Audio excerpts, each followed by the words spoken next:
The Clyde One Super Scoreboard Podcast with Lookers Volvo. The big event is on now with exclusive discounts on approved used Volvos. The fastest goals, the experts' opinions. This is Clyde One Super Scoreboard. Hugh Keevins, Mark Wilson, Gordon Dale are here. And what you missed during the break, I told you this schedule is as if they didn't consult Clyde One Super Scoreboard when they come up with these fixture times today.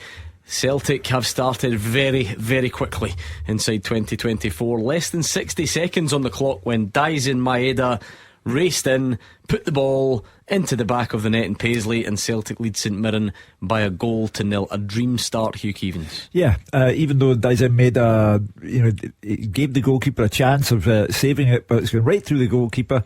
Terrific start from Celtic. They have begun on the front foot. They have clearly absorbed the manager's message about don't allow the win over Rangers to be your effort for the week. Get back out there and get something done in this game, because they know that Rangers have won 3-1, and Celtic have started in the fashion in which the manager really wanted them to do. 01419511025. I know it's Tuesday and you're thinking, what's going on here? Super Scoreboard's on and there's games happening. It's a bit weird at this time of year. I think everyone can sympathise with that, but you can phone in. You can let us know what you made of today's games. 01419511025. And please do, Rangers fans, how big a win was that to bounce back from the defeat to Celtic and take you in to the winter break? What did you make of your new boy Fabio Silva? Did you see enough, or are you going to have to wait? Todd Cantwell scoring, did that impress you? Ross McCausland, anything else that you want to comment on? Please get those calls over to us. Motherwell fans losing a very, very late goal to throw away all 3 points at Hibs. How frustrating is that? And we'll keep taking you through St Mirren against Celtic as well, where Celtic have made it to, have they? Yeah. Yes, they have. Let me give you one of these. Goal flashes with M&D Green Pharmacy. A blistering start in Paisley, and it's arguably, well, it's definitely Celtic's top player of the first half of the season, maybe the league's. It's Matt O'Reilly. Collects it in the box, nice footwork, slots it low, and inside 6 minutes it's St Mirren 0. It's great Celtic play by 2. Bernardo, you've got to say. Yeah. Terrific turn. He could have shot himself, but unselfishly he just lays it on to O'Reilly, takes a touch and gives the goalkeeper no chance. We said this would be a difficult fixture. They're certainly making it look easy to say. Yeah, Bernardo and O'Reilly really doing well there. They're blowing St Mirren off the park. I go back to the point about Bernardo. Prior to Dens Park on Boxing Day, you wouldn't have kept him, but he scored against Dundee, scored against Rangers, made that goal for O'Reilly. O'Reilly's composure, absolutely top drawer. And well, there's one way of responding to your win over Rangers, and that's to be even better in the next game. And Celtic are certainly trying their level best to be just that. Yeah, without doubt they're at it. You can see the intensity, the pace is there, how quick they're moving the ball, but runners off the ball as well. I think it was Callum McGregor just took the St Mirren defence away there to open up for Palma to play into Bernardo, and he does the rest with a nice little turn. So 7 minutes in, really, really positive stuff from Celtic. 100th appearance today for Matt O'Reilly for Celtic. I figured next week, maybe the end of this week, start of next week, we could do some sort of half-season awards for a bit of fun. Just a bit of fun. Good idea. Super Scoreboard, since it's going to be a bit quieter. And if and when we do get round to a player of the first half of the year, I think he'll be right up there. I think Brendan Rodgers has got to take a lot of credit for that, Gordon. He came in, he's tweaked it a little bit with O'Reilly. He gets forward a lot more now. He gets into dangerous position. He's a clever player.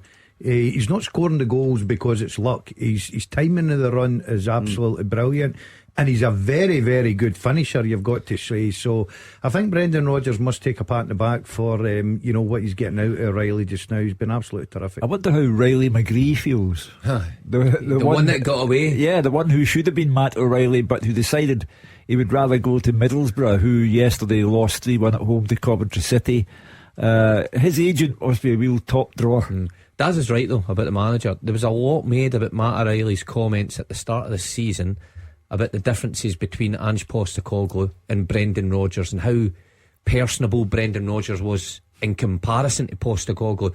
Now, it's not been the case with a lot of players that you see the results of that on the pitch, but Matt Riley's certainly one. So sometimes players need to feel loved, they need to feel wanted, and obviously the work that's been done on the training pitch has obviously helped O'Reilly as well. It's up to the player to then go and deliver that. He certainly has. He's been player of the season for me so far. But Ange was a bit upset the other night, wasn't Yeah. Went to fight people. he? Didn't really see him square going in the Like, touchline up one here, of your did he? family at Hogmanay, when they've had too many. He went through every Old Firm game, every cup final, every this, that, the other, and the best you got was a little twitch of his mouth. Oh, I that's again. thought Celtic had scored a Offside, third. must It's be as good a offside. chance as any, and it was a curling ball. Yeah, I think the flag was up. Kyogo couldn't provide the finish anyway, but it looked like a golden chance. No, he's off. Well, I wouldn't be too Oh, sure. yeah, I wouldn't be too sure. But anyway, it didn't go in. So there we are. 01419511025. Rangers fans, what did you make of that game today? Let us know. Motherwell fans, anyone else that's out there on the 3 o'clock games, think of it as like a Saturday evening. That's kind of where we are. And we're actually on an extra hour for you tonight. We're here until 7. So we kind of need you to get in touch and let us know what is on your mind, because otherwise I'll be, well, stuck Get with Hugh these on the three. decks, like do George, because he's not, because it's not a Saturday. Hugh, see, get the records out Yeah. in the mix with Keevans. Get a bit of Tony Bennett on, off and running. Yeah, could well do that. You forgot we were on till 7, didn't you? Yeah. I could see the look in your face. I was counting down the minutes on that clock here, thinking, oh, it's 11 minutes past 5. Not long to go now. I've got a real decision to make here as to whether I admit that I was the same. Pretend that I had it all under control. You think I would know? Oh, yeah. I love being on Chance for St Mirren here. Yes, there's a shout. There you are, Celtic fans, St Mirren fans. We're here till 7, so you can talk about the game with us as it goes. You might be able to squeeze in your full-time thoughts. You can certainly squeeze in your half-time thoughts. But in the meantime, we're probably best looking back on the 3 o'clock matches. But you cannot grumble with this start from Celtic, Mark. No, without doubt. I mean, like I said, the intensity is there, and that was a big message probably from Brendan Rodgers, because he keeps going on about the ball speed and how that's let him down. But especially this game, coming off the back of that one against Rangers, it's sometimes difficult when you've hit such a high just a couple of days ago to then replicate that in a smaller ground against lesser opposition. But they've started brilliantly, and Maeda is getting in for fun. Got to do better there, Mark. He has got to do He's better. got to do better. He absolutely kills the fullback. Great ball with Johnson just inside him. He's got all the time, all the room. He's got to get his head up and pick out a better pass. I'm loving the pace of this game. It's a good pace. See, when it comes to Celtic, or probably Rangers as well, but keep it specific since we're on about Celtic.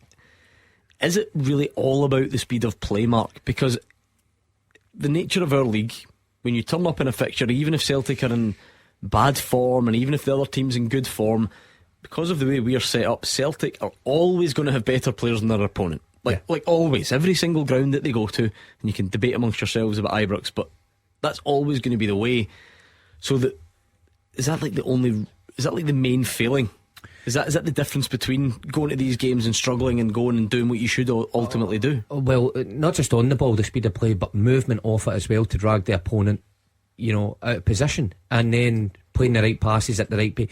If you think of the poorer Celtic performances this season, and you look at them in possession, and it goes side to side, and it's easy to defend against, and it's easy for teams to get in and set up against you, as we're just looking at a chance here for St Mirren, then that's where Celtic's failings have been. The games that they've started quickly, you've got runners off the ball, you've got pinpoint accuracy with your passes, and they're a great way. Those are the games that they've blown teams away.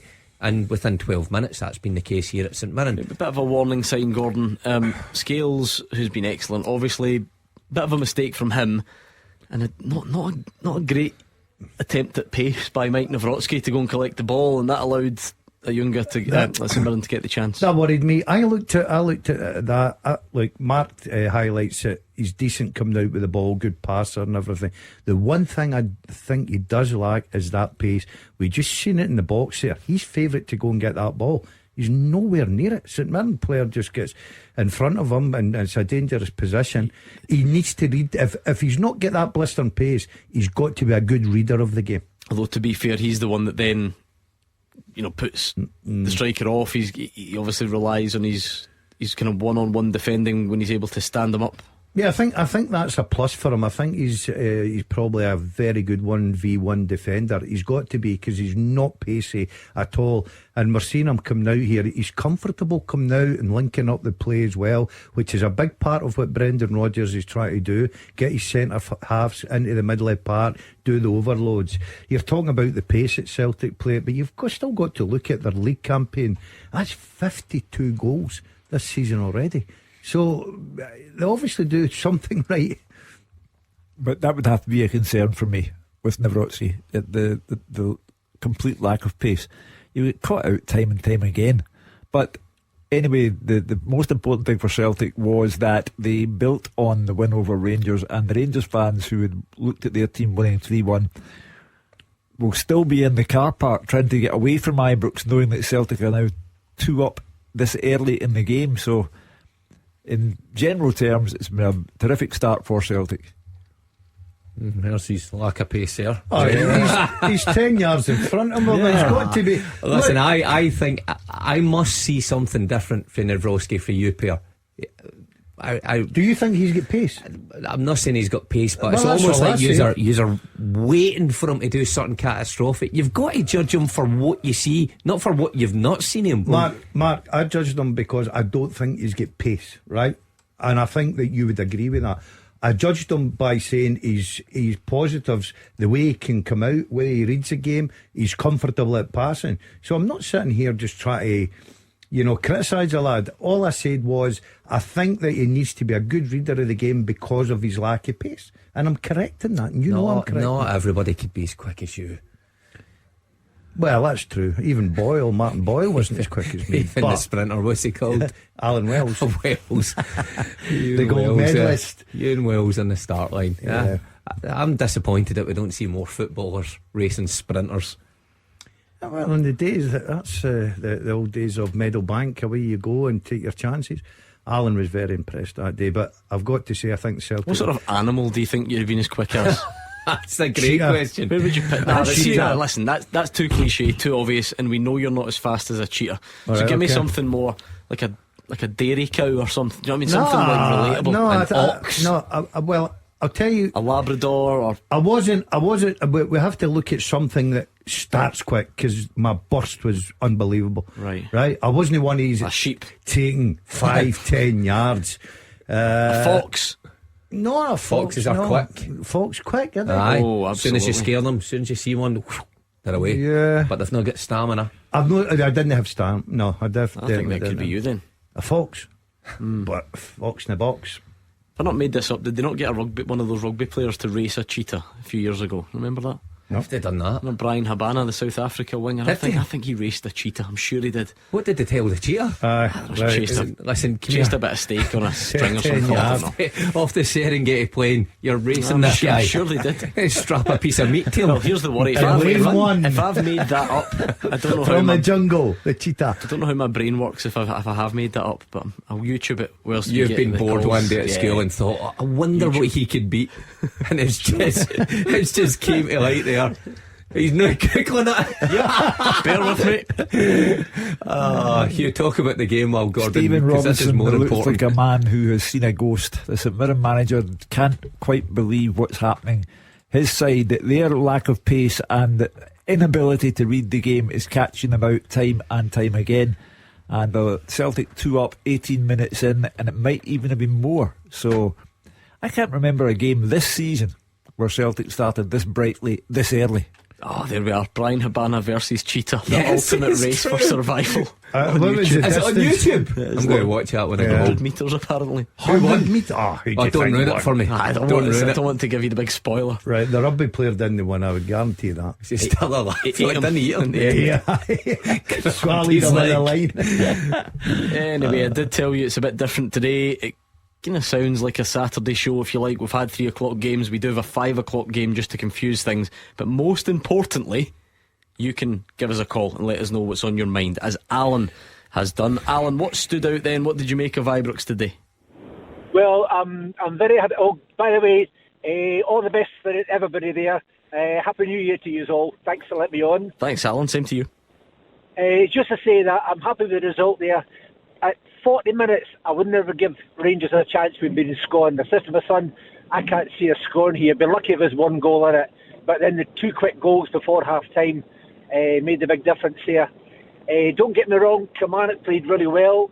They played to suit themselves there. They stopped us for scoring there. We had never had a shot at the goal until we scored there. But the second half, what a big difference there. And as far as I'm concerned, that all the sceptics were always going about Rangers never get penalties against them. Well, VAR proved it there. And it was a penalty, by the way. As far as I was concerned, the people around me all said exactly the same. So that proves the sceptics wrong, that Rangers do get penalties against them. But to score straight after it to make it 3-1, that stopped Kilmarnock right away in there. But I'm happy at the end of the day with the result. Well done, Rangers. Now, we'll move on probably at the end of the month now. But thanks, gentlemen. Well, don't worry, you don't have to go so soon. We'll keep you on for a bit of conversation. I'm just saying, thanks for letting me on. Yeah, timing can be everything, can't it? And Alan is right. Once it ticked towards the kind of late 30s, 40 minutes, maybe Rangers fans, I'm not saying are panicking, but maybe thinking, well, could it be one of those days? But if you get the 2 before half time, it just changes everything.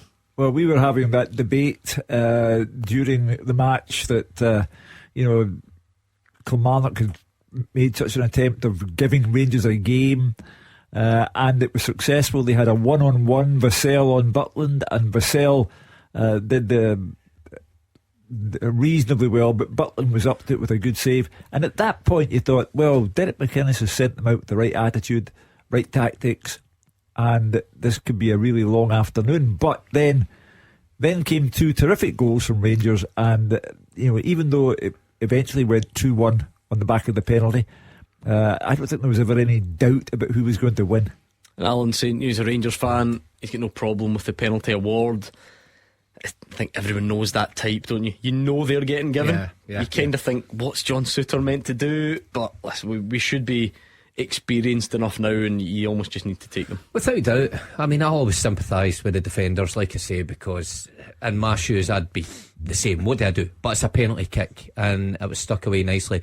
But Alan's right. The response from Rangers was key at that point, because I've played in those games before. You've just been beaten in the Derby game. You go in against a team that's in the top half of the table, playing well, making things very difficult for you, and it's teetering on the edge a bit. And once you get that third goal, it was plain sailing from there. Did we get to see enough of Fabio Silva, Alan, to make a snap judgment either way? It's kind of hard to judge there. We've only come on for the last 20 minutes, 25 minutes there, but it's just introduced to the new the team there. So I think there could be a lot of potential there. Give him a chance to get the next game in there, put him on for the start or even a full second half there. We'll see how he gets on there. But no, it's introduced into the crowd. He must have walked out going, a full house. Oh, what am I playing here? So that encouragement for him as well. You're a good man, Alan. Thank you for taking the time. The phone lines are open. Alan giving us his assessment of the game at Ibrox today. In Paisley were 22 gone, St Mirren 0, Celtic 2 very early goals, and Celtic look in the mood. We'll take more of your calls next. Scottish football's league leader. This is Clyde One Super Scoreboard. 26 and a half gone, St Mirren 0, Celtic 2. Any updates to bring us, Hugh Keevins? Because Gordon, Mark and I have been watching humans racing cheetahs during the by the way. So if you want to tell us what's actually been happening. Well, I don't think Joe Hart's actually touched the ball with his hands yet.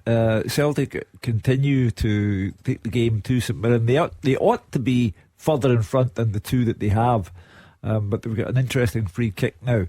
The St Mirren defence, and they know it, they're arguing with each other. They are being pulled apart far too easily, and there's certainly no mistake about that foul on Louis Palmer. So it's everything that Brendan Rodgers would have wished for, other than there should be more than 2 goals. I think Marcus Fraser's right. You see the skipper St Mirren there just having a go at the midfielders in front of him for not tracking runners. That's several times the midfield for St Mirren have just dropped Bernardo or O'Reilly, and the reaction's been so poor. If you're starting like that against Celtic, you have no chance I think you've got to be careful. This game could be away for you within the first half. Ooh, Celtic nearly flash was a there. header just past the post. It was Kyogo. Yeah, I fancy him. He's had one or two little half chances today. He's looked sharp.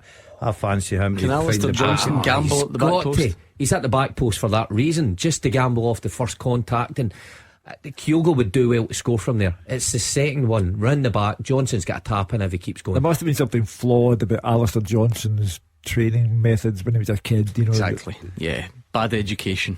Yeah. Well, I worked in his defensive side, and he's used to the ball. And you can see, So obviously. you that taught him that? What he Well, did at the his weekend? inside pass to Maeda early on was just. He's used to the ball, right? Okay. Remember his cross in the was- second half against Rangers, where it actually Listen, cleared 18 yard line. speaking of One bad Alistair, cross. speaking of Alistair Johnson, one of the great ongoing jokes on this show is the time that Mark O'Hara came in here. Yeah. He left his girlfriend sitting in the car, and we couldn't believe it. They've just zoomed in the crowd, and there are the pair of them sitting. So it's good to know she's been let out of the car tonight, because I couldn't have that on my conscience again. Let's hope that's his girlfriend. Well, exactly. The Sky cameras have done her in. Imagine you're sitting in the car watching on an That is one of my favourite genres of social media viral clip. You ever seen those? Whoa. Or it'll be like, Yeah. I think there's not a great one at like a People getting Spanish game or busted. something. Aye. So it zooms in on a guy and he's got his arm round, and the look in his face just says everything you need to know, and the arm immediately comes off. He's just, That's how I don't go to games now. anyway. When I first started to go to Wimbledon many years ago, they employed people, newspapers employed people with heavy binoculars to train on the centre court to see who was sitting with whoever. Listen, And then privacy in this say, business. oh, caught him. And they get the snappers round there, take a photograph. And Busted. You know the story after that, Gazza. I've been there many times. I don't mind if they're looking at their best. I've no problem whatsoever. But Right, let's go back to the phones, because Willie's on the line. He's a Rangers fan. What about you today, Willie? What did you think of it? Happy New Year, lads. How you doing? Yeah, same to you, thank you. All good. Can I just say before I start, I never get a chance to come back the other week when, as I say, Mark and his boys are looking for something today and tours in Glasgow.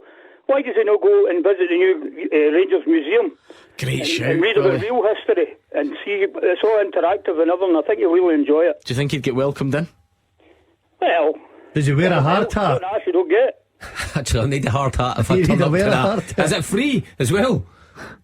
No, it's a tenner, mate. Oh, you can't afford that. Not a chance. This is true. Not a chance. You went.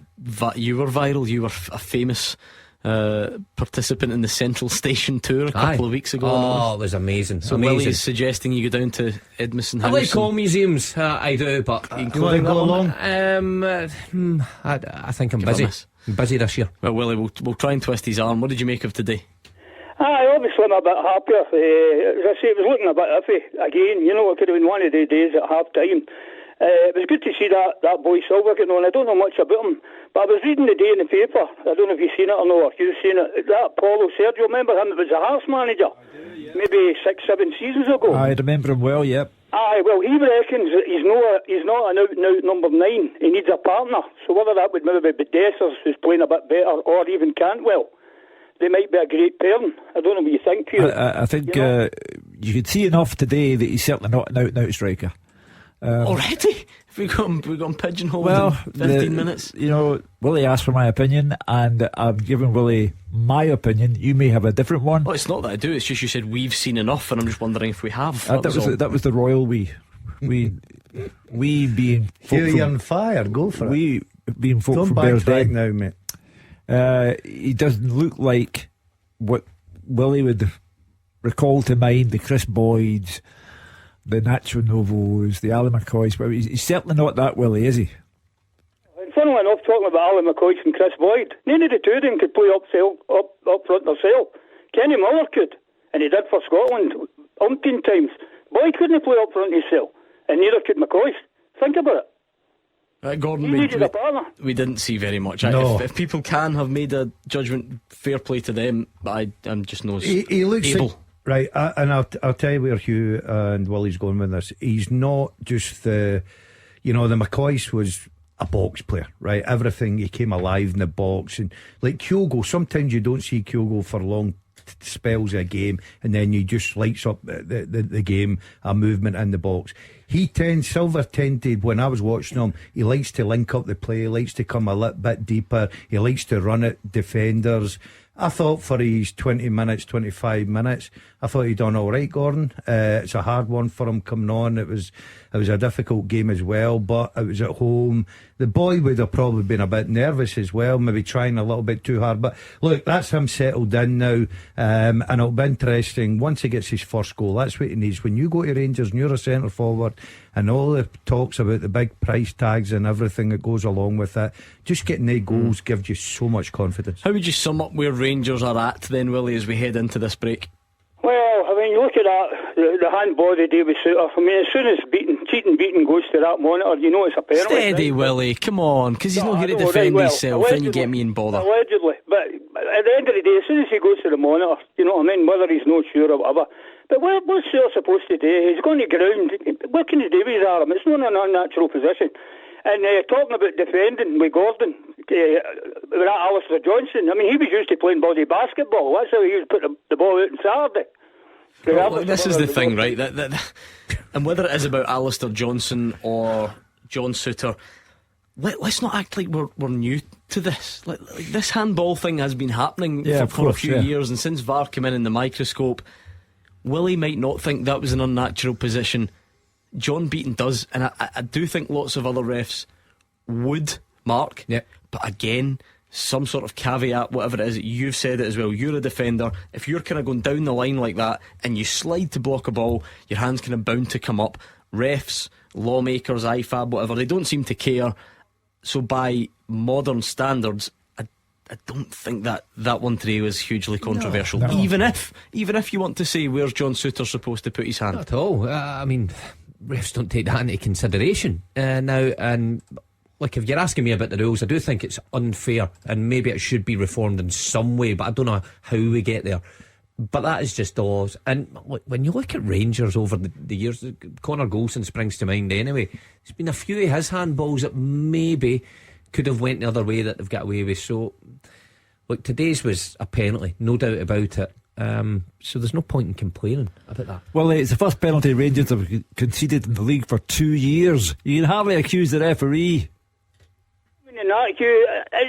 To me, it's just ridiculous. I mean, there's deliberate handball, right? That's what it was. I mean, Gordon will tell you, he was a football player. Mark was a football player. I only played with the school in BB. I was never good enough, unfortunately. But a deliberate handball is what a penalty is. To me, they're no deliberate. I mean, the ball hit Sophie. And as far as Golson goes, I'm not going to defend Golson because he's only centre half I know that's fair to heed the ball. Or put his face in front of the ball. It is difficult, because and that's the reason they changed it, because the notion of deliberate, how do you know? Exactly. Who really deliberately handballs it? You get the odd one. The guys on the goal line, who's the last ditch save, and you don't see much of them anymore. What would they do? The ref goes up and says, "Did you do that deliberately?" No. Alright, no penalty. Definitely not. Away we go. But I do get what Willie means, the notion of at least trying to come up with what was deliberate. I think Willie is of a vintage, like myself. Yeah, I agree with that, Hugh. I've got to say that as well. Where, he can't understand why that's a penalty. Mm-hmm. But in the here and now, and we're not back in the day, we are in the here and now, it's a penalty 7 days a week. Yeah, I don't think it falls into that category where you're thinking, this is chaos. The handball rule is a complete bin fire. It doesn't probably quite fall into that one, it has to be said. But anyway, thank you to Willie on the line. It's 01419511025. Keep your calls coming, your thoughts on today's games. There's an evening game as well. Celtic still 2-0 up and still very comfortable, it has to be said. Not necessarily battering down the door for a third, but very comfortable. No, but if there's another goal coming, you've got to favour Celtic here. I agree with you. I've hardly seen Joe Hart being involved. St Mirren haven't offered a lot going forward. There've been one or two chances for Celtic falling about the box that, Kyogo, as I say there, but ball's out. But Kyogo, we fleck. Alistair Johnson maybe should have got in the back and finished it off. But if there's another goal coming, I would probably say Celtic are favourites. And to yet, get it. the 2-0, as you well know, Gordon, it can sometimes be awkward. That Celtic are all over them, but have not added to that whirlwind start that they made. And therefore, it only takes that one moment where St Mirren get a goal, and all of a sudden you're under a bit of pressure. Well, more to come from Paisley and more of your calls next. The team with the biggest support in Glasgow and the West. This is Clyde One Super Scoreboard. Mark Wilson, Gordon Dalziel, Hugh Keevins all here. It feels like a Saturday, but it's not really. But what it means is we're looking back on an afternoon fixture card and asking you what you made of it. 0141 951 1025. Rangers fans, how happy are you? What about the big talking points from the game? Fabio Silva's debut, Todd Cantwell scoring, anything else? John Souttar's penalty conceded. Get your thoughts in. Motherwell fans, you were 2-1 up in the dying minutes at Easter Road, had to settle for a 2-2 draw. We'll hear from some of the managers involved as well. And we are ticking towards half-time in Paisley, where Celtic lead St Mirren by 2-0. We'll get Andrew McLean's half-time report. That might be a good opportunity. Celtic fans, you could call in at half-time. Let us know what you've made of the first half. It's been extremely comfortable up to this point, Gordon. Yeah, it's been a very professional performance for the first 42 minutes, Gordon. If you'd said to Brendan Rodgers, because they've dominated most of the possession, they look dangerous. They got off to a terrific start. They've got that cushion of 2-0. They're looking sharp. They're looking to add to that. Defensively, they've been solid. St Mirren have caused no problems at all. So I think right now Brendan Rodgers will be a very happy Celtic manager. You know, the difference I see today and Saturday as well is Taylor just tidying up. It was a through ball. Joe Hart came out, he ties up. The difference is that the Celtic players are trying to play that forward pass a lot quicker. Now with Brendan Rodgers' size historically, and when he's came here many games, slow build up, side to side, to drag teams out, to try and get in behind them then. But on Saturday and today, you see Alistair Johnson, you've seen Greg Taylor, you've seen McGregor look for that midfield runner, look for Maeda in behind or Palman behind, and they've got success from it. So much better, kind of throwback to what Postecoglou's teams were like. Couple of passes and then that decisive pass through. Yeah, looking forward to hearing from some of today's managers as well. Remember, Derek Adams of Morecambe are 100 times better than Ross County fame. Well, they lost heavily at home to Aberdeen. Barry Robson was apparently a man under pressure going into today, but again, that 3-0 win, how will he be feeling? Joe Hart's just taking a sore one as he comes and punches the ball Celtic away. Players down, Gordon. Yeah, Joe Hart and I think Alistair Johnson booking for that challenge on Joe Hart. David Martindale, another defeat for Livy. They're toiling. What will he have to say? Stephen Naismith's usually got something on his mind as well, so it'll be good to hear from some of them. Look back on the game at Ibrox and reflect on this first half at Paisley. So, dear. Tell you what, it's an honest challenge by the St Mirren striker Olusanya. He sticks out a foot to just try and get the ball, but he does catch Joe Hart in the face. Yeah. That's a sore one. That looked a real sore one. He got booked for it. They have a look at this. No wonder. Yeah, of course they'll have a look. Yeah. I've always had a slight bit of sympathy for refs, because see the way the rules are written when you talk about endangering an opponent. I mean, how could that not be endangering an opponent? But at the same time, you can totally see what he's doing. A cross comes in, he's not even looking at Joe Hart, the foot goes up and Joe Hart sort of stoops to his level. I was going to say the foot's, you couldn't class the foot as high, could you? Because you're right, Joe Hart is stooping down, so it's different if he's standing, Joe Hart standing, that catches Joe Hart at standing height. I wouldn't be surprised if this is worse. Yeah, well, they're obviously checking it, and the referee. Now, you can instruct us, Gordon. You are encyclopedic in your knowledge of these matters. The booking has already been given. Do you simply upgrade if you think? No, that VAR can do that for sure. I think if it's worthy of a straight red, of course. He's in trouble. I think he's in trouble. I really do. If he goes to the monitor, he's in trouble. Yeah, we all know what's happening here. Joe Hart is up and he's fine, and he's not made too much of a. Tell you what, look at the side of his face. A meal of it. Yeah, I'm not surprised. Side of his face. That red was mark. a real sore one. Got a size 10 on it. He's going to the monitor. Stephen Robinson knows it. He's got his best funereal face on. Yeah, Stephen Robinson turns away in disgust, because when the referee goes to the monitor, it usually means one thing, and you can totally see both sides of this. If you catch Joe Hart in the face with your boot, it has to be endangering It's an the way opponent. his foot there is going. That's endangering Actually, an the more I opponent. see it, it is higher than I actually initially thought as well. That's a red card. That's a red all day long. Complete accident, but that's not, like we've said He's there. off. Going back to handball, people always bang on about intent. It's not in the rules, and it's not about intent. It's about various other boxes to be ticked. All credit to Joe Hart as well. And Joe also, Hart doesn't Mark, make a big mess. see if you think about this in the context of like a standard tackle on the ground. He's late. Joe Hart gets the ball first, and I think it is going to be yellow card. It's going to go back in the pocket, and St Mirren right on Down the stroke to of 10 half time men. are going to go down to 10 men. Yellow card rescinded, and red card comes out. St Mirren are down to 10. We sort of knew that was going to happen once the VAR check took on a certain turn. Olasanya is gutted. He knows that it was one of those incidents. You go and dangle your foot in that area. He caught Joe Hart flush in the face, Gordon. I'm not sure. Yeah, listen. Too many complaints. See, when you're getting brought up and coached as a striker, coaches will tell you take a chance, get in early, try. But unfortunately, it's the way, the pace, everything about it endangered the opponent. I feel for a lad, right? I really do. But it's a correct decision.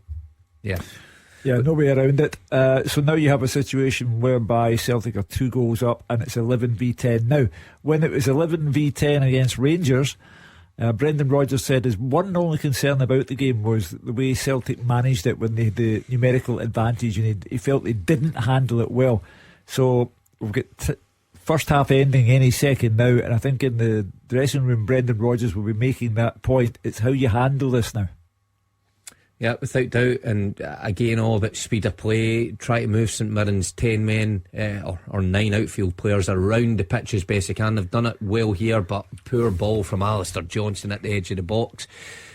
But a much simpler task now for Celtic. I know it's simple when it's 2 up, but Hugh's right. The you get scoreline, players that you can tell just don't want to shoot. He should have Alistair Johnson all day long is screaming to be hit there at the edge of the box. Yeah, tries to flight this sort of delicate one into Kyogo, goes over his head. Yeah, he certainly picked the wrong option. There's no doubt. He's getting any good positions. He's been well. It's just half time in Paisley. Andrew McLean. St Mirren 0, Celtic 2, the half-time score. It was a lightning quick start from Brendan Rodgers' side that set them on their way to what has been a very straightforward evening so far. The opener came before there was even 60 seconds on the clock. Matt O'Reilly threading a pass inside fullback Scott Tanser. It was into the box. Dyson Maida ran onto it. He took a touch before putting it through the legs of Zach Hemming and into the net. Then inside 6 minutes it was 2. Paulo Bernardo with a lovely first time turn in the box to take a defender out the game. He skipped by another, pass to Matt O'Reilly. He delayed the taking of a shot just to get himself a bit of space, and a calm finish from him on his 100th Celtic appearance to make it 2-0. Almost a third from a Luis Palma free kick, crossed into the box. Kyogo flicking the header towards the back post. Alistair Johnson really should have gambled at the back post to try and get a touch, but that one bounced wide. Matt O'Reilly also flashed a header wide from a corner as Celtic kept the pressure up. They've had the majority of the ball, they've had the territory, very, very comfortable in this game. They'll maybe just hope that they can test Zach Hemming a few more times after that early flurry, but it could be even harder for the hosts heading into the second half, because right before the break a cross fired in from the left. Joe Hart was diving out, punched it away, and as he did that, Toyosi Olasanya came steaming in. He was trying to challenge for the ball but caught Joe Hart on the face with his boot. He was initially given a yellow card by referee David Munro. He was told to go to the screen by VAR Stephen McLean, and on reflection that yellow card was upgraded to a red. So the half-time score here in Paisley is St Mirren 0, Celtic 2. We can look back on that right now, Celtic fans. What did you make of that first half? 01419511025. St Mirren fans, do you feel hard done by the sending off? Pick up the phone, let us know. The winning team all season long. This is Clyde One Super Scoreboard.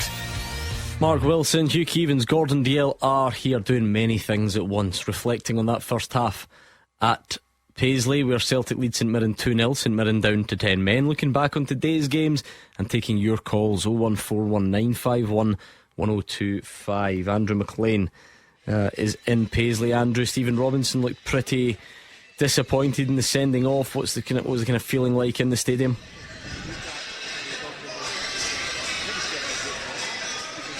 Yeah, well, St Mirren fans weren't happy at all. I'm sure you could hear it when I was doing the half-time report that the officials were being booed off the park, and you only get one view in it from in here. It did look like quite a hefty collision just on that first viewing from a distance as well, and then when you see it back, the studs do connect with the face of Joe Hart. It will come into that bracket of endangering opponent. That's why Stephen McLean, the VAR, will have sent David Munro to the screen. I think there maybe was just an added frustration from the St Mirren fans because they'll have come into this game with a bit of optimism, the fact that they got that win at the weekend, the fact that they have had results against Celtic here previously, but the game plan just goes out the window when you concede a goal in the first 60 seconds. It then even further goes out the window when you concede a goal again 6 minutes into the game. So I think maybe just an added layer of frustration for Stephen Robinson and the St Mirren fans. But you could see Stephen Robinson, he turned round, he put his head down as soon as David Munro was called over to the screen. I think he knew what was coming.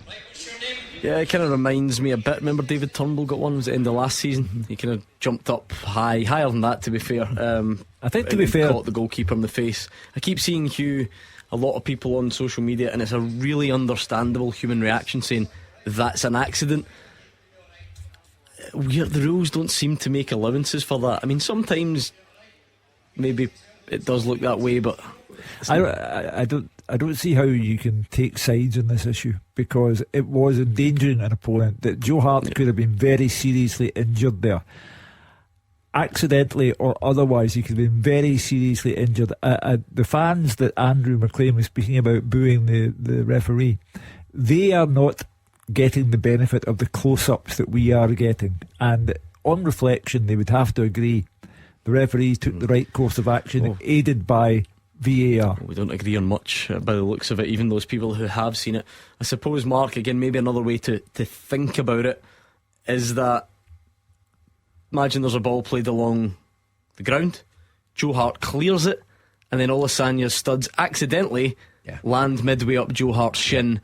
You would still get a red for that, and it was late. And so I wonder if you apply that same logic, and obviously when it comes to the head, it's even more in terms of endangering an opponent. But I think that also adds to, if it's a complete 50-50, which it seems initially, but Joe Hart punches the ball away, and then the boot hits him in the face. I was going to make that exact point there, that if we look at all red cards that are endangering an opponent, surely the majority are accidental. We don't get many that players go into absolute hurt an opponent in a red carded.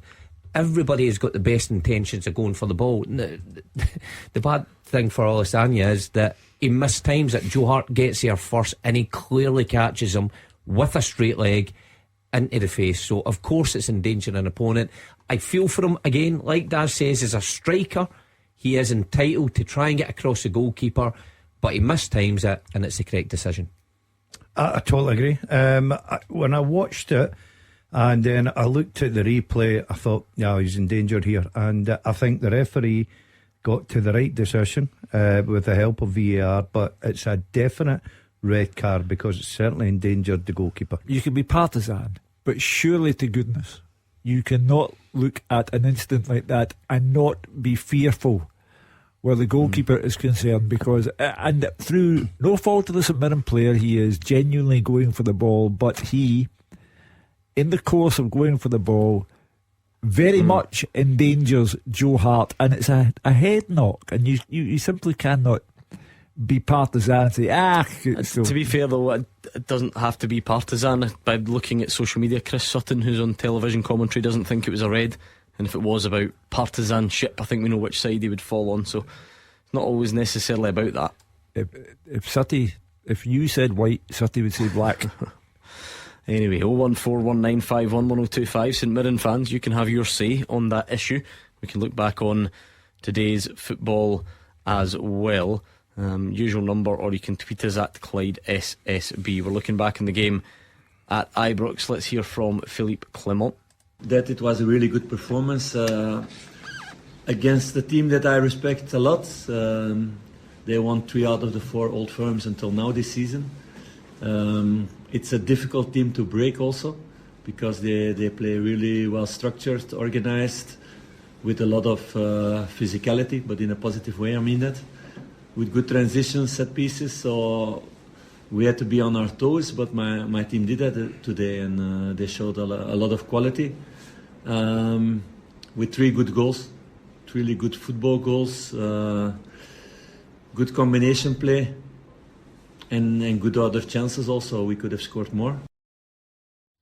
Fair play. I mean, there's nothing you can argue with there. He has paid respect to Kilmarnock because of the results they've had against Rangers. 2 wins over Celtic, 1 win over Rangers.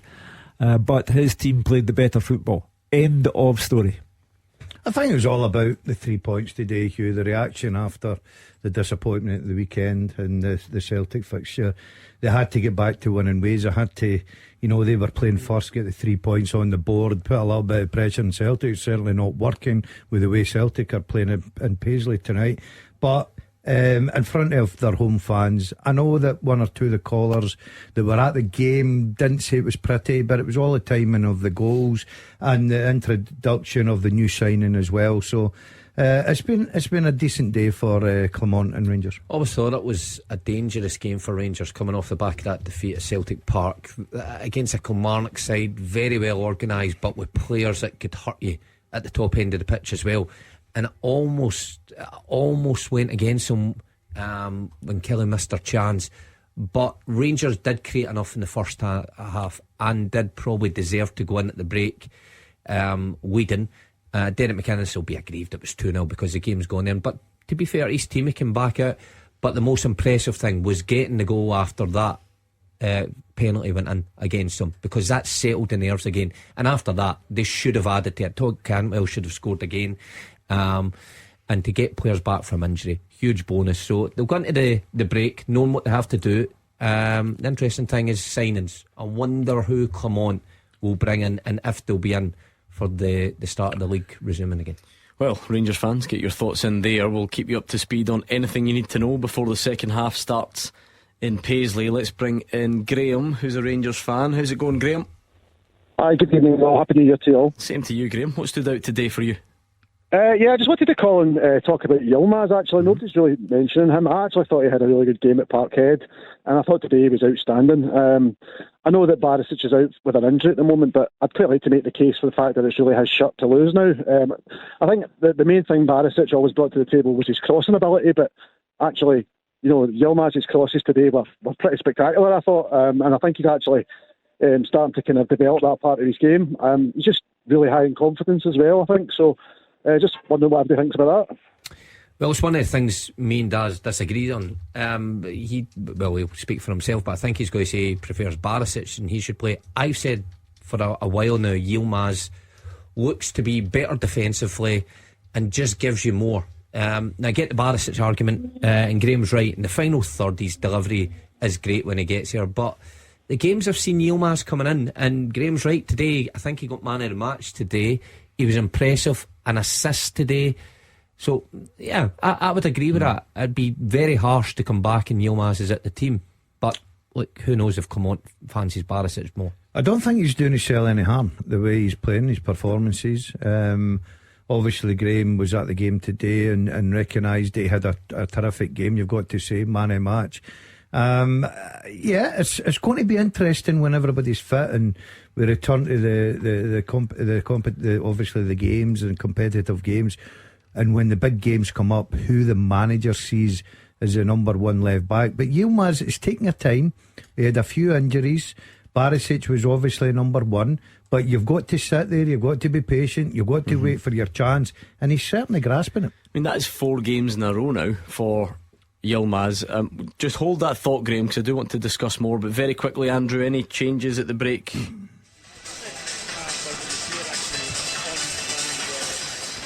No changes in personnel for either side. You'd expect Brendan Rodgers will be hoping that his side will put their foot to the floor now. They want to go into that winter break in style, up against 10 men, of course, for this second half. If they can start the second half how they started the first half, I'm sure he'll be a very happy man. As for St Mirren, no changes either. You just wondered what they would do up front. Mikael Mandron, is it the most mobile up there without Tuyose Olasanya? Maybe he'll just be tasked with trying to hold the ball up and bring others into play, but it should be a tough 45 minutes for St Mirren. We bar back underway.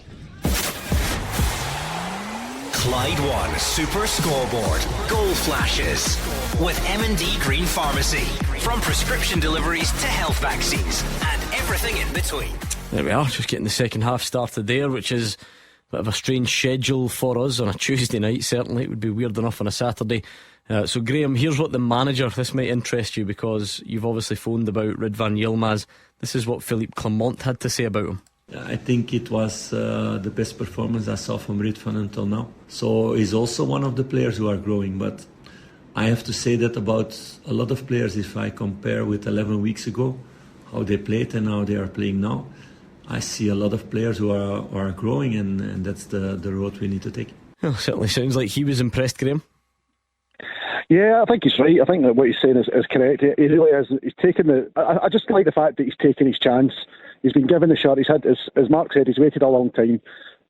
He looks brave in the ball. That's sometimes what I think about Barisic. Sometimes if he faces up to somebody, and I'm not slating Barisic, I think he's a good player, but you know, when he faces up to someone, we're all urging him to take the guy on, but he'll generally turn back and make a square pass, whereas it looks like Ridvan's full of confidence, and I think, you know, that's certainly a good percentage of your performance if you're a confident player. And I also think Barisic possibly could be a sellable asset for Rangers. That's somebody we could actually probably bring some money in for. So it's something that maybe the board need to think about as well. Yeah, I wonder if it's that old cliche about the break coming at a bad time for Ridvan Yilmaz. Yeah. You know, if Rangers had another game at the weekend, another one next midweek, he probably stays in. You're then up at 6 games in a row and all that sort of stuff. It's almost like a bit of maybe a clean slate after the break. The break is when people hit the reset button, and the reset button at Ibrox might involve Barisic being back in for the first league game after it ends. But those words from the manager must be music to the ears of Yilmaz. He's waited a long time to gain the kind of acceptance that Graham and others have shown in him. So he has to hope that those feelings are still applicable after the break ends. Yeah, it's never nice when you get back in the team. You've worked so hard, you've waited so long, and then all of a sudden it's holiday time and you just want to keep rolling on. But like, he'll just need to keep himself in top shape, and when they come back and they play their friendlies, hope that he's involved again and gets the opportunity to impress his manager. But I've always seen something in him, and again, I'll go back defensively. I think he's more sound than Barisic.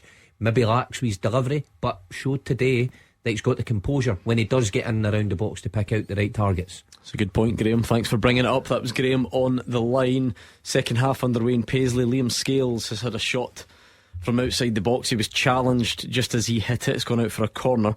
So Celtic, as you would expect, starting on the front foot. Not only are they 2 goals to the good, but they are a man to the good as well. Callum McGregor's shot cannons off a defender, and Celtic are in here, but maybe Greg Taylor could have taken a shot at goal. Tries to square it, and it's cut out.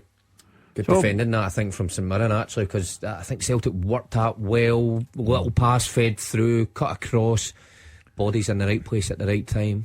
I think you're right, Mark. I think it was very, very good defending from St Mirren. They'll have to be like that for the next 40 odd minutes, because you would imagine Celtic will just keep coming and champing that door to get this next goal, the third goal. It was certainly, the game's put to bed now, but it was certainly finish the game. It was a contest. You sure? I'm positive, not sure. He's going for bold predictions in the new year. I'm not messing about in 24. I've tried to counsel him against this, but he's his own man. Not everyone's as measured as you, Hugh Keevins. We can all but hope. 01419511025 if you want to look back on today's football. We've done that quite a bit about the Rangers game, and I'm sure we'll continue to do so. I'll let you choose. Who would you like to hear from post-match? Derek Adams. Oh yes. Okay, fair enough. No, Aberdeen were better on us today. I thought that the way that they scored their goals, it was probably our fault because we didn't defend well enough. But over the afternoon, we haven't created enough openings to score. We haven't worked the goalkeeper enough around that penalty area. And over the afternoon, Aberdeen have deserved the 3 points. It wasn't tactically, it was just making errors. If you look at the goals quite clearly, you'll see that the goals we gave away were poor goals. And when you do that, then there's nothing you can do tactically other than put 10 behind the ball. All a bit measured that, I'm afraid. Oh, give us Martindale. How's he after today? We'll get to him. But Derek Adams, maybe, Hugh, you can't keep Although, did you hear his one at the weekend? They had a bit of a pop at Gabriel, I think. Your reporter, he sort of came in and demanded that Gabriel told him what he thought of the game, something along those lines. Right, I also saw Philippe Clement. He did something similar, swallow the reporter whole. But Derek Adams made a rod for his own back, a massive rod for his own back, by saying something that was palpably stupid. And you have to live with that in Scotland, because fans and media alike will not let you forget it. There wasn't much place he could go with that interview there today. If Aberdeen were clearly better, and it sounded like it was a walk in the park for them, it's difficult for a manager to come out and say anything really earth-shattering, especially after what he's said in the last couple of weeks. So much to be expected. Be interesting again to see how they recruit in the January window. It's another new manager. Will he get funds to strengthen? Will he loan players? Because no doubt Ross County surely have to have ambitions of shooting up the league. The big story of today really was the fact that Aberdeen won it, though, wasn't it? Rather than Ross County losing it, if that makes sense. Relief for Barry Robson. He was under a bit of pressure. I think if he'd have lost that today, he was in real trouble, because a lot of the Aberdeen fans have turned against him. But look, you get them back on your side by climbing the league, getting 3 points. He'll get into the winter break a happier man, and it gives them a bit of breathing space to go and work in. So bit of a waste for Celtic there, Mark. They get in a good area. St Mirren down to 10, more space. It's a simple cross for Alistair Johnston, and he balloons it way over the head of everyone. Yeah. And out on the far side, he doesn't look as confident as he once was. I'm a fan of him because of the way he started his Celtic career, but I've got to say that's becoming more and more the norm this season. What we just saw there, poor delivery. We've seen the first half, wee bit indecisive at times where he should have shot. He's certainly suffering from a lack of form, and maybe the break's just a good thing for him to go away and have a holiday and try to recapture some of that in late January. You were talking about the big story of the day being Aberdeen winning. The big story of the day will be if Alistair Johnson keeps a cross in the park. But Celtic, for all that they are 2 up, for all that they have a numerical advantage, it's all a bit labour intensive. And that attempted goal from Louis Palmer, it's 10 to go. He's trying to cut across. See, if you played with Palmer, right, he'd be one of these boys. Done your nothing, because he can produce something out the ordinary. But more often than not, he'll try a cross-field pass that's never on, or he keeps trying to score from corners and hitting the first man or going too long. He would just frustrate you so much. But he's a match winner, and sometimes match winners are like that. But if it keeps happening, then I'm sure his teammates are going to be on to him. 53 gone is very comfortable so far for Celtic, as you would expect. 2 goals up and a man advantage as well. Keep your calls coming in on that or any of today's games. We can very much look back on those. We're here until 7 tonight as well. I know that days and times get a bit all over the place at this stage in the year, but we're here until 7 o'clock. Davy Martindale, who said you wanted to hear Livy beaten again, bottom of the league. Quite animated here. There's no many at this point in time transferable assets in the change room, is there? There's not a lot. There's a couple, but look where we are in the league. I said, so just take your agents to phone me in the third, so the phone might go tomorrow. I said, because if you're not to outrun, outfight and outwork and come into your work every day, work extremely hard within that environment and then translate that onto the park, I don't want you at the club. Don't be at the club, just find another club. So the day was a big ask on the players, and that, do you know what, I think they showed that they're up for the fight. And if I can bring another couple in, 2, 3, hopefully bring 3 players in that are going to make us better, we'll have a right good chance of staying in this league. I've been an underdog most of my life. And do you know what? If I get beat, I'll get beat going down swinging, I'll go down fighting, and I'll take it on the chin. Oh, that's a good line. I like that, Hugh. Let's touch of the Rockies about that one, but it's becoming a bit of a habit now. See a defeat, hear a moan, and we know that he doesn't have the greatest players, and we know that he has no budget whatsoever to go shopping, but he sounds like a man who subconsciously knows the game's up.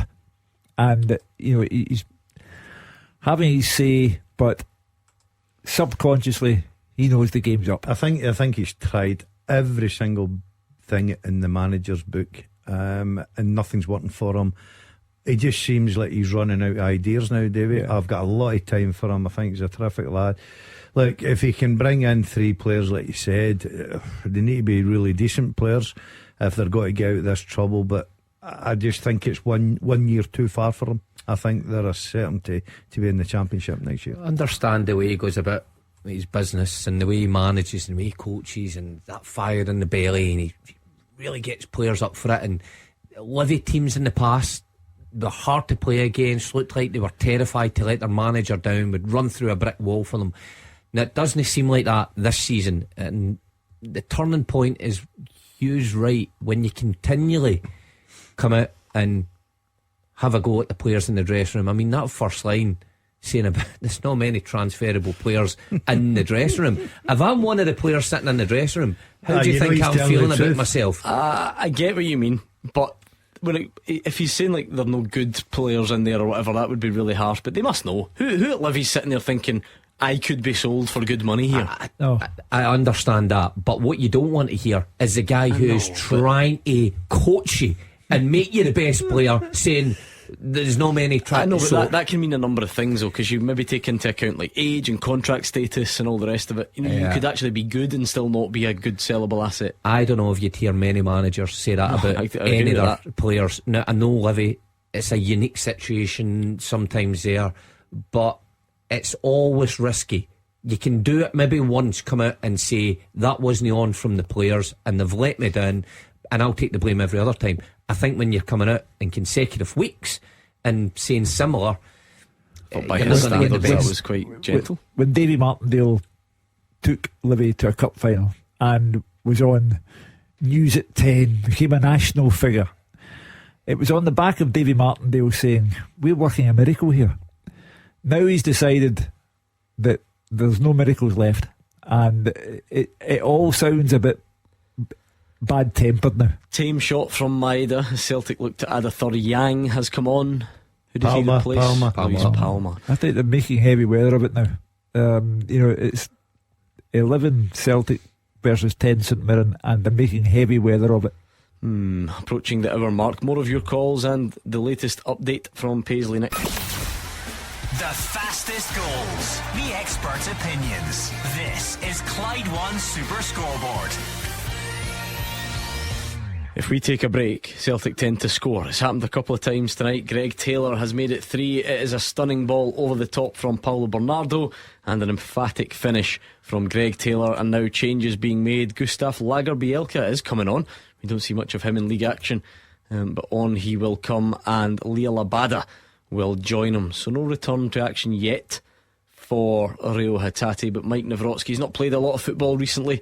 62 minutes tonight, off he goes, and Celtic now 3 up. Mark?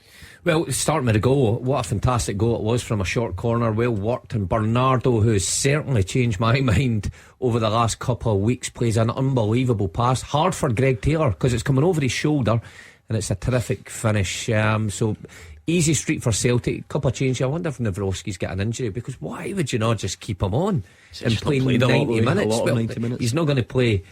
A lot of you keep taking him off, or you keep putting him in the stand. Skills off and giving him a break. Why not? Skills has played so many games. They were signed as a pair. You would have thought he must have a wee niggle or something, and they just don't want to take the risk, because you would try and play him 90 minutes for confidence. But I'm glad you said, Mark, as a former Celtic player, that Bernardo has changed your mind the last few weeks, because I maintain up until he scored and had a good game against Dundee at Dens on Boxing Day, no one would have blinked an eyelid if he'd been allowed to go back to Portugal in the January window. There wouldn't have been protests from the fans, but now he's beginning to show what somebody saw in him to bring him to Celtic.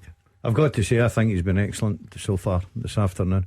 He sets up O'Reilly's goal, terrific play, and then that ball into Taylor is absolutely brilliant. To it all credit to Taylor, who's come in for a little bit of criticism from some section of Celtic. Do you think he's aware of that? Because he did the old Those fingers in the ears ears that we've seen from David Turnbull already this season when the goal went in. For sure he's aware of it, and for sure that was the David Turnbull signal to the crowd, and players are quite entitled to that. I think fans leave players without a name. They absolutely verbally abuse players, and if they get a little bit back, don't start booing and protesting at the player. Great name, Elvis Buomono's coming on for his St Mirren debut. He looks all shook up as well. Oh, that was my next It's not line. a great circumstance to make your debut 3-0 down and down to 10 men. Ryan Flynn is going to be the man going off. Mind you, there's only one way you can go. You know, those that have been on the park have gone nowhere, so you can only make it look a wee bit better if you can. Sure. And Mikel Mandron off as well. Jonah Ayunga comes on. So tough end to this because the goals, and to be fair, even before that, it's just been attack, hasn't it? It's been a hard shift for St Mirren right from the first minute when Celtic scored. All of a sudden you think, well, it could be a long night, and it certainly has been. Celtic totally in control of the first half, and then St Mirren go down to 10 men, got their third goal. It's really how many that Celtic fancy tonight. Look, Stephen Robinson will be desperate to forget this, but sometimes there's nothing you can do. You're playing Celtic, they're probably better than you, they might win, but you've got like a checklist of things that you really don't want to do. Concede early, 50 seconds, go down to 10 men. Happens before the end of the first half. That becomes impossible. It's an uphill task then. It's hard enough beating Celtic 11v11, especially when they're coming off the confidence as a Yang who looks lively when he's come on as well. Good running shot. He has looked sharp, hasn't he? Yeah, he's looked very confident, very positive. That's good signs for Celtic fans as well. So it's been, you've got to say, up to just now, it's been a very good, productive night for Celtic. I'd be surprised if Stephen Robertson, of course you write off once you get the man sent off and you're 2 down, you write the rest off because there's not much you can do there. But I'd be surprised if he doesn't, he isn't frustrated and angry with his own side. I know Celtic have played well and you give them all the credit, but you've seen the captain Marcus Fraser having a real go at players for not tracking runners, and I think those simple things St Mirren got all wrong, and we know what he's like. He's hugely passionate. I think he would have been really disappointed with his team's input into that first half. More reaction coming into today's games. We have heard from a couple of managers already. Let's hear from Stuart Kettlewell. Motherwell were 2-1 up right at the death, drew 2-2 against Hibs. It could have been back-to-back wins after getting their first win in 15 last week, but here is Stuart Kettlewell. Really disappointed sitting in front of you just now, probably just for the point of view that we knew Hibs would have a lot of the game, and we knew they would throw crosses into our box. The pace and the threat that they carry, they've got some good players, so we knew that was always going to be a thing. But I probably just felt at that stage of the game, I felt we were really comfortable. And I know sometimes that can be your Achilles heel, but if I'm being honest with you, I wasn't sure that there was another chance there. I thought we'd kind of broke the back of it. I thought that we were still carrying that wee bit of a threat in the counter attack ourselves. And just moments before we score, we've got the ball down in the corner, and you're thinking that we're managing this game pretty well. And if I'm being honest with you, we know the context of the game, there's loads of incident in the game. I think we're one clearance essentially away from 3 points today. I think if young Georgie, who's been great for us, I think if he makes a good contact with the ball, it's something I speak about all the time, big surface areas and showing a bit of composure inside your box. I think if he makes a good contact, I think we probably go and get the 3 points. Well, fine margins there for managers who've been under pressure, and he's just saying, you know, he didn't really see it coming. If one of his players just gets the right contact, he may have got away with something. But look, when you've went through a period like him and you looked at the fixtures coming up, you would have taken 4 points out of the last 2, so he must be pleased overall. Kyogo scores the goal of the season and misses a sitter, and misses one of the sitters of the season there. It's a gimme, and he's headed it wide. You wouldn't think that was possible, Dazzler. Yeah, it was a terrific ball in from Taylor. I think he's trying to be too cute with it. He's trying to be too cute with it, and he ends up, that is a poor miss for a man that you were expecting the back of net to balls. But going back to Motherwell there, look, if you'd have said beat Livingston and draw at Hibs, I totally understand frustration last minute, you know, giving away that 3 points. But Motherwell have done that to teams, you know, 4 or 5 times this season. So sometimes it comes back to bite you, but at least it's a positive going into the break. Well, like, of course, if you run on the long run and it's only one win in 15 or whatever, but actually I don't know, what would that be? 1, 2, 3, 4, 5, 6, 7, 8 last 8 games, you know, it's 2 defeats, 5 draws, 1 win. That's not bad. I mean, it's not brilliant, obviously, but that's not a bad points tally. Easy for me to say. Yeah. What does that add up to? About 9 points or something? Yeah, 8 points and 8 points out. Nah, of, maybe not then. 8 points out. I take it back. Mate. That's not great. No, I totally agree with you. No. That was the last. Not out of 48. The last 16 games he's won 1 in 60. I know, but the point is, right, see, once you've done that, once you've started that run, you can't now keep going, oh, well, it's only 1 win in 15, because of course it is. Right, so many you going down to there? Forget that. What I'm saying is, you can't just keep, unless they go on another long winless run, like, of course it's going to take a while for that X wins in that amount of games. Exactly. 4 points in 6. That's the way I would look at it for Stuart Kettlewell. And you've got to take it like that. You know, look at that run he's been on. And I'll always go back to the league position. He's sitting in 8th, and if he'd just got over the line, he would have went level with Dundee, yeah, who we've all been saying are having a good season. And then just behind Hibs he would have went. So those are the fine margins where you go, what a disastrous season, and that manager should lose his job, to within a week, it's not looking as bad as people thought. I would have taken 4 out the 6, to be honest with you. I think today's was a difficult game. I know they'll be disappointed, but at least they're starting to go on the right track, and I think they'll try and build in that. I think the breaks come at the right time for Motherwell. Significant change for Celtic fans who'll be delighted to see Rio Hatate return. He won't have him for long because he's off to the Asia Cup, unlike Kyogo, and who comes on will be going there as well, but nevertheless he's a very popular and effective player for Celtic, Hugh, and he's back. Yeah, the 2 goal scorers from the game against Rangers go off, Bernardo and Kyogo. Hatate, although it's only a cameo appearance, the fans would just be delighted to see him back in a jersey. Gets another chance to show that he can do something. I still think there's a need for Celtic to bring in another striker in this January window, but gets the chance to see if he can make a difference. Celtic will go into the break top of the league, obviously, Mark, and if they can restart things with a fully fit Rio Hatate once he comes back from the Asia Cup, that I'm not going to dust off the like a new signing cliche, but clearly he's been a very important player since he came to the club. Well, just injects quality into your squad, and the same goes for Abada as well. And you look at Abada's goal contributions and over the piece that he's been at the club is huge. So you take him and Hatate, who on last season's form just made things tick. I thought he was the best midfielder in the country last season. This season, I think it was a wee bit of a mixed bag. Remember, he didn't start the season.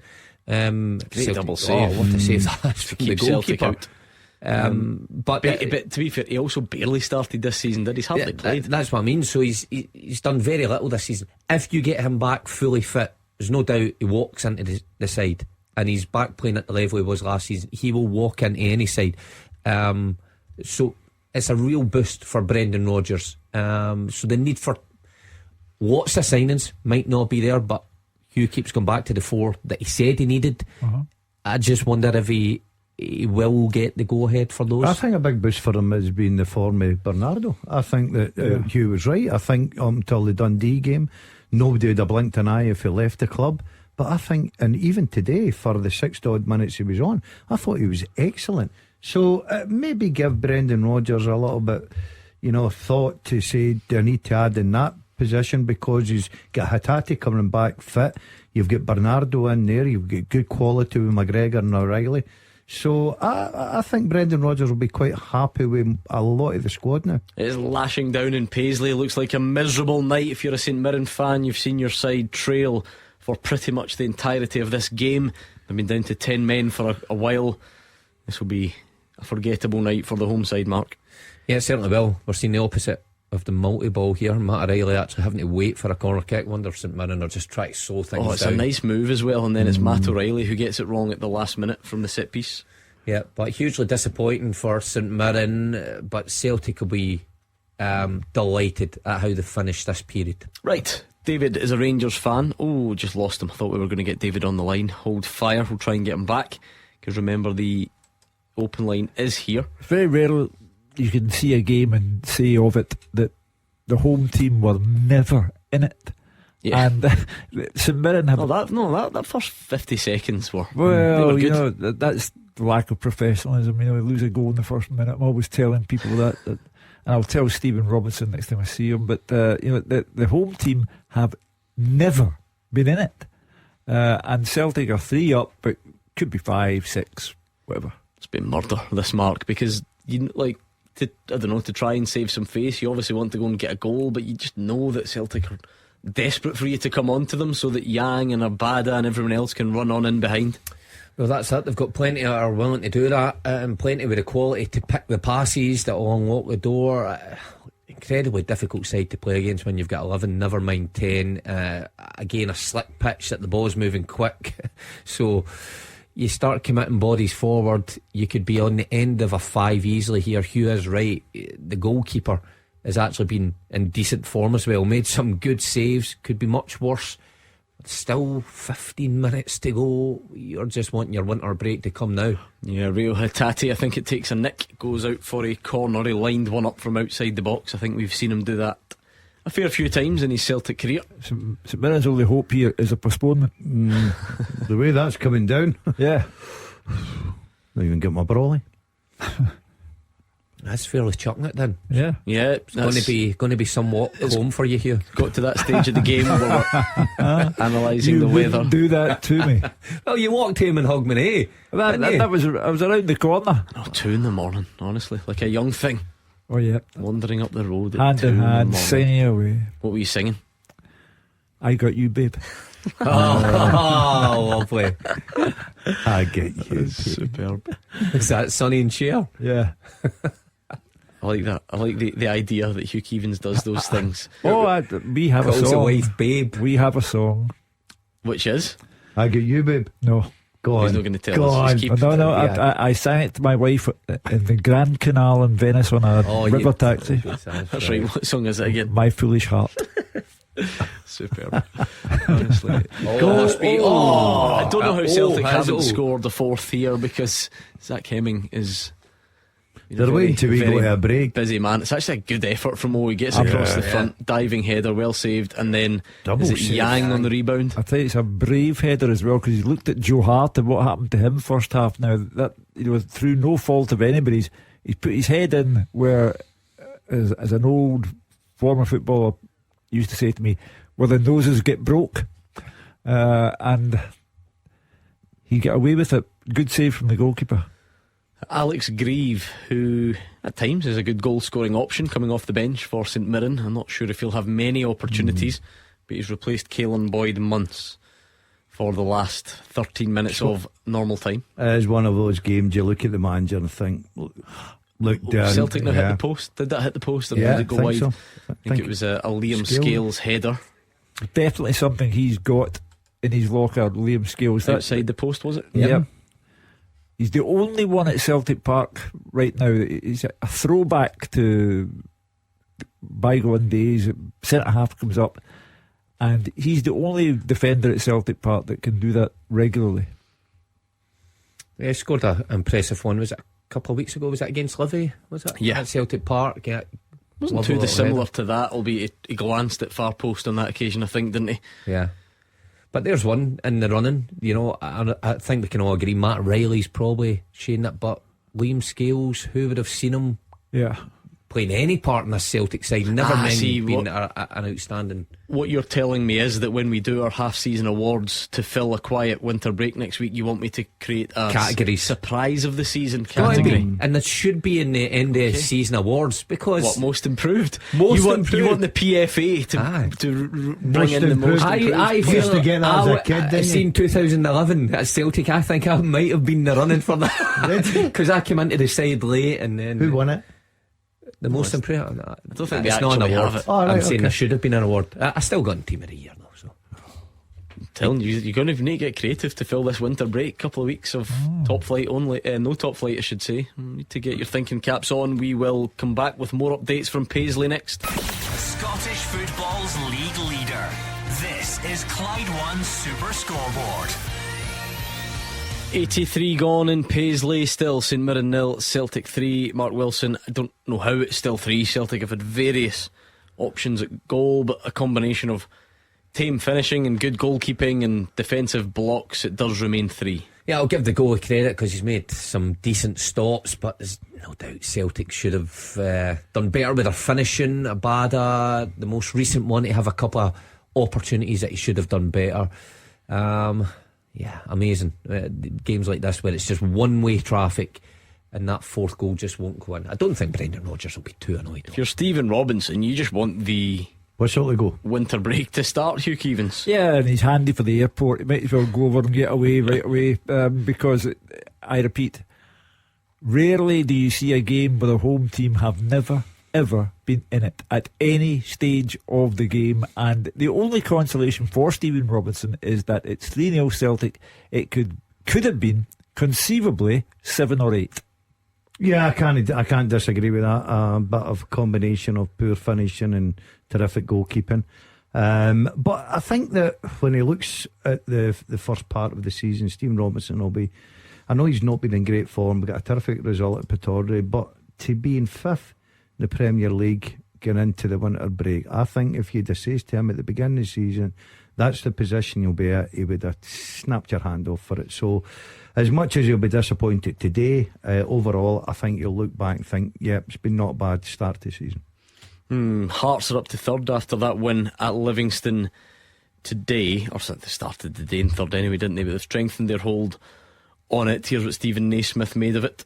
Pitch is rubbish, always going to be, so I'm really pleased with the performance because it's not a pitch that you're going to get any good football on.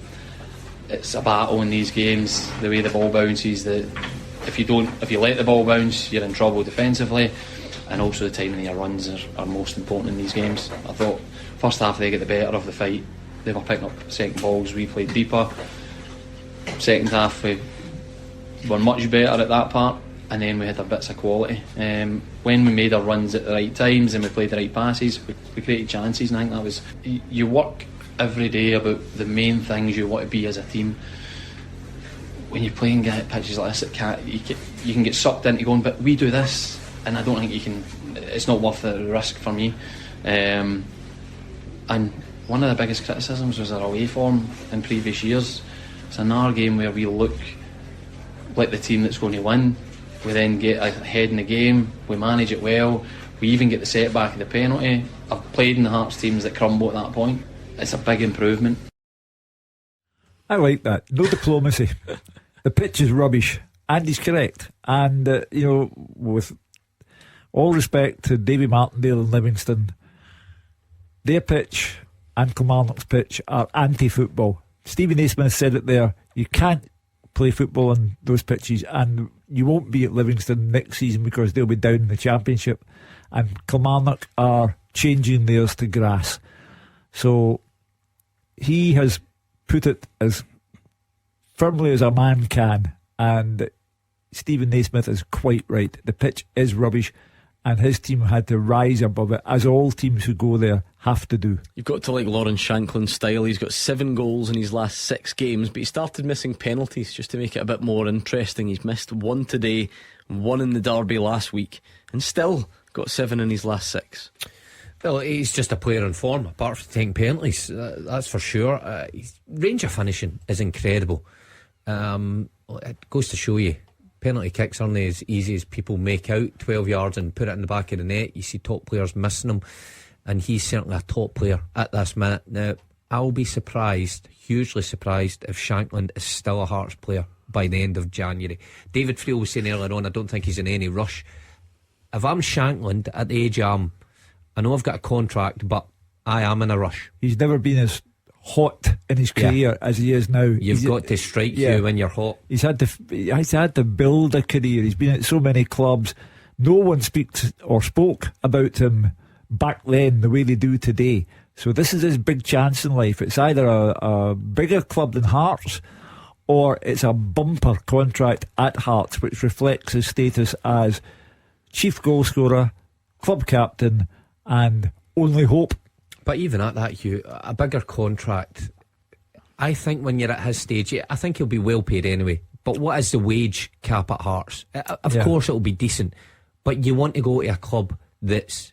But it might be difficult though, because can Hearts command a fee for him that's more than what him staying and qualifying for the group stages of Europe might be worth? Then that's going to be the tough bit for him. That's a tough bit, or they let him run down his contract until the following year and he leaves for nothing. It's a gamble that all clubs have to face, and how the player reacts to that. Now, I'm not for one saying that Shankland would down tools and throw the toys out the pram, but if you're him and you're hot and you've got the Euros coming up and you've got genuine interest from teams who have got an opportunity to give you silverware and progression in European football, then believe me, you're saying to your agent, let's exercise, all options here. But I think it's a difficult. I totally agree with you. If I'm Shankland, I'm looking at 28. This is my big money move. This is the one that seals the deal for me. I'm in bang on form, scoring goals. People want me, but it's a problem for Hearts. As Celtic just missed chance after chance. How Alistair Johnson hasn't found the back of the net is incredible. I must have taught him that one. Yeah. I mean, it is just chance after chance. It's Greg Taylor this time across the face. Just trying to flick it round the corner. Johnson just moments before. St Mirren players just desperate to go off the pitch now. Yeah, we're almost there in Paisley. We have stayed on to see out the conclusion of this game. We're only here for another 6 minutes or so we'll just about get the end of this game squeezed in, but it is certainly going to be a Celtic win, probably by 3.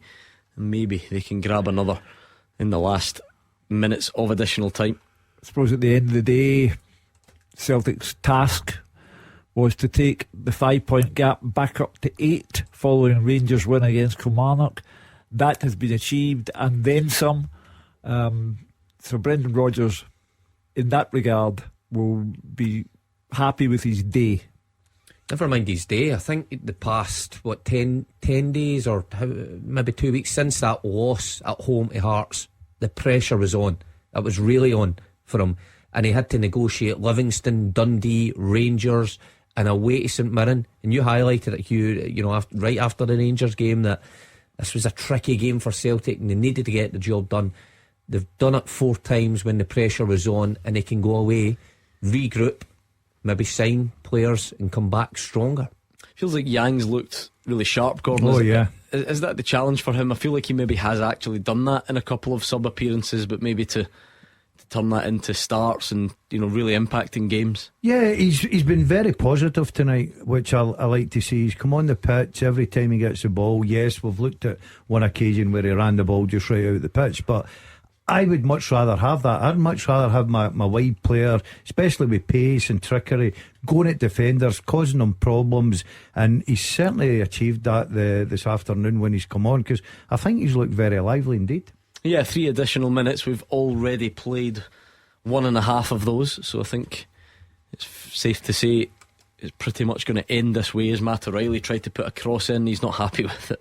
Very high and into the goalkeeper's arms. Very high expectations of himself there. I mean, 2 minutes to go here before the winter break. He's been arguably the best player of the season and still not happy with himself for misplacing a cross. But that's the standards you need if you're going to be a success at that club. Big fascination of the window.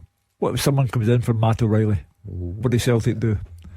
Depends on the money. How much? Yeah. Well, Inter Milan, was it a couple of weeks ago that were reported interest? But did I not read that was a loan move where potential to buy? Surely Celtic wouldn't be interested in because that. Excellent from Yang. He's twisting and turning and it just will not fall for a Celtic player in the box. St Mirren still, to be fair, defending for their lives despite being 3-0 down, so well done to them for sticking at it. Can't be easy down to 10 men, but it has had a sort of training game feel to it. Matt O'Reilly has a shot blocked that is just constant. And again, this will go into the goalkeeper's arms, and that probably will be that. He is going to waste time at 3-0 down because you just have to now, don't you? It's one of those nights. He's been great actually today. I mean, made some good saves. It's the other players in front of him that's let him down. There's not much he could have done about the goals. He almost got to Maeda's, and O'Reilly's one went through his legs, but he's made some good stops. Yeah, St Mirren won't get a tousing like this for a long time. And as I say, in that regard, Brendan Rodgers has to be pleased. the mid-winter break now comes along. There will be a short intermission, and when we come back, it really will be the big picture, because there aren't that many games left, and there is no margin for error, and it's over. It is done in Paisley. Celtic have won by 3-0. It does restore their lead at the top, and on we go into that winter break. Rangers have the 2 games in hand. They will be played at a later date. But as far as things go, Mark Wilson, how was that to round it off? Well, a perfect way to end a week where Celtic defeat Rangers with an impressive performance, but back it up with an even more important performance against a St Mirren side that on paper looked tricky, but they got off to the perfect start and took all 3 points pretty convincingly. So there we are, the final game of the first set of fixtures in 2024 is done. Celtic win it. It's been quite the day. Rangers winning, getting back to winning ways. A debut for Fabio Silva. Important wins for the likes of Hearts and Aberdeen. A share of the spoils between Hibs and Motherwell as Livy's woes continuing. Just when we were starting to get into the groove, the Premiership does go on its winter break, but do not worry, Clyde One Super Scoreboard is always here for you. We will be back tomorrow night from 6 with Roger Hanna and Kenny Miller. Look forward to that one. In the meantime, you can stay right there. Thanks for listening today. Thanks to the guys in the studio and the top team round the grounds. Enjoy your night. I know lots of you will be back at work tomorrow. Maybe that sense of routine is back. You can make sure you tune in to us from 6, and Lindsay Gibson is up next.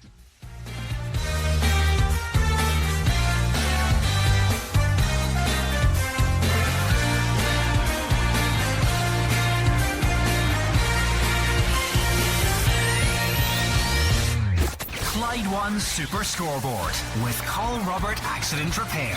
Why call your insurance? Let Robert take away the hassle. I wear a few different hats as a CFO. You know, sometimes it's referred to as Chief Fixing Officer.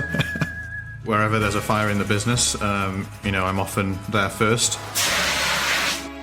Whatever hat CFOs like Imran need to wear, Sage's tools and insights can make sure they fit. Sage, helping business flow.